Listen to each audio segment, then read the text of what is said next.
When I met him, I didn't think he would change my whole life. He was someone who was hard to describe in words, not handsome, not perfect, but a man who made me feel alive. His name was Alex, and he was my everything. Our story began on the most ordinary day. I stood in a long line at a cafe, hesitant to take a bun or a pastry, until he stepped forward, took both, and put them on a tray. We exchanged glances, and I smiled. He nodded, as if he knew this was the start of something important. I was a person who always planned everything, and Alex was the complete opposite. He lived for today, without thinking about what would happen tomorrow. We were so different, but somehow we complemented each other perfectly. He taught me to laugh at the little things, to forget about problems, and just be. Everything was too good to be true. We traveled, watched movies late into the night, dreamed of a house by the sea. Alex always said that the most important thing was to live, not just to exist. I listened to him, but never thought that these words could have a double meaning. Soon I began to notice strange things. He would disappear for hours at a time without warning, returning pensive, but always with the same disarming smile that made me forget all questions.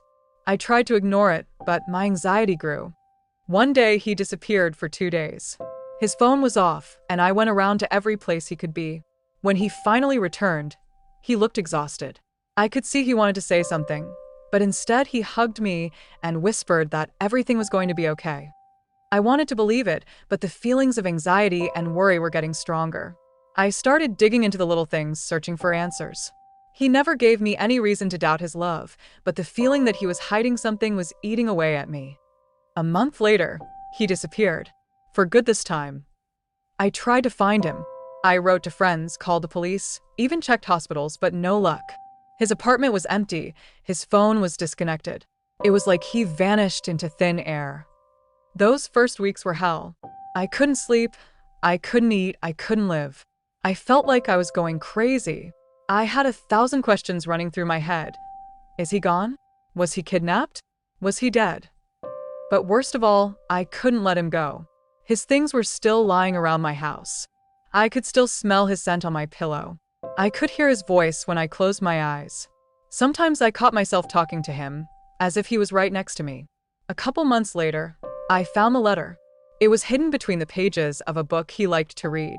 In it, he wrote that he didn't want me to know the truth, but he couldn't keep lying. He told me about his illness, that it had progressed faster than he expected. He didn't want me to see him weak and decided to leave to keep only happy moments in my memory. I read the letter over and over again, not believing my eyes. It was so like him to try to protect me, even while hurting me. It's been a year, but he's still with me.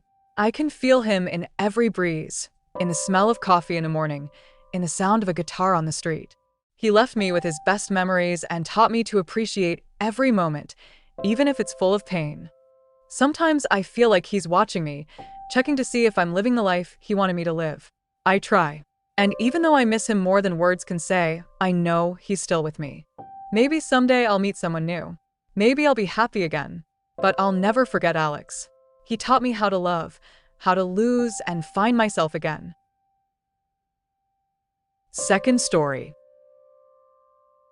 Sometimes life throws us people who turn everything upside down, make us see the world differently, and feel sharper. That's exactly what happened to me when I met Nick. I was 22 and had just graduated from university. The world seemed like an endless expanse of possibilities, but it was also scary in its uncertainty.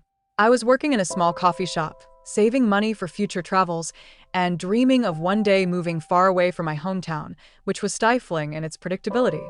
Nick came into my world quietly, almost unnoticed. He was one of those people who couldn't be overlooked, but who seemed to try to stay in the shadows.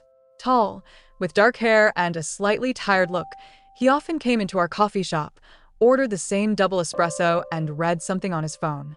One day, I did something I don't usually dare to do. I walked up to him after my shift and asked him why he always ordered the same thing. He smiled, the same smile that later became both a blessing and a curse for me. He replied that coffee was the one thing that remained constant in his life. That was the beginning of our strange connection. We started meeting outside of the coffee shop. He told me about the places he'd been, the people he'd met, and how one day he wished he could just disappear leaving this whole world behind. There was something wistful in his words, but also tantalizing. He was a true traveler. No one knew where he came from or where he would go next. I loved listening to his stories, even though I knew he was hiding something. It was like Nick lived in his own reality, not allowing anyone else to fully penetrate it. We spent 9 months together. They were the most colorful and intense months of my life. He showed me places in my own city that I didn't even realize were there. He taught me to see the beauty in simple things, rusty bridges, street musicians, the noise of the city at night. But there was always a shadow lurking behind it. Nick never talked about his past, avoided questions about family and friends. He wouldn't let me take pictures of him, saying he wanted me to remember him as I see him now. I tried to convince myself that it was just his characteristics, what we had now, and that was enough. But the fear of losing him grew stronger and stronger. One day I woke up and realized he was gone. There was a note on my pillow. "Thank you for everything. You've made me happy, but I don't belong in this world." At first I thought he'd just gone on one of his wanderings, like he always did. But days turned into weeks, and weeks turned into months. His phone was off. His apartment was empty. It was as if he had vanished. I tried to look for him. I contacted the few friends he had who knew nothing. I tried his social networks, but Nick had none. All I had left were memories. A year after he disappeared, I accidentally came across an article about a man who traveled the world leaving behind mysterious paintings. I recognized myself in one of them. He depicted me as I was in those 9 months, happy, alive, real. I don't know where he is now. Maybe he's still traveling, or maybe he's gone. But he will forever be a part of me. He taught me to live in the moment, to appreciate what I have, and to see the beauty in even the most fleeting encounter. Nick, if you're suddenly reading this, thank you. You've been everything to me. Second story.